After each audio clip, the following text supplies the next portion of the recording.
काँग्रेसने आता कळस गाठलाय. गरीब कष्टकरी बहिणींच्या खात्यात येणारे पैसे यांना जर सरकारी लाच वाटत असतील ना, तर यांच्या बुद्धीची कीव करावी लागेल. मला जेव्हापासून लाडकी बहीण योजना देवाभाऊंनी आणली तेव्हापासूनच खरं तर या काँग्रेसच्या आणि विरोधकांच्या पोटात दुखत होतं.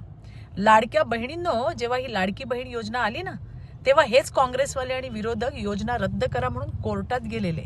आणि यांनी आतापर्यंत काय दिलं हो लाडक्या बहिणींना? अहो, सत्ता असताना महिलांना ना सुरक्षा ना सन्मान यांना देता आला. गाव असो की शहरातल्या वाड्या वस्तीत राहणाऱ्या बहिणींसाठी अहो साधे संडास यांना बांधून देता आले नाहीत. आणि आज लाडक्या बहिणींना मिळणारा सन्मान यांना बोचतोय. निवडणूक लागली म्हणून लाडक्या बहिणींचा हप्ता थांबवायचा म्हणजे थेट बहिणींच्या पोटावर लात मारायचा काँग्रेसचा डाव आहे.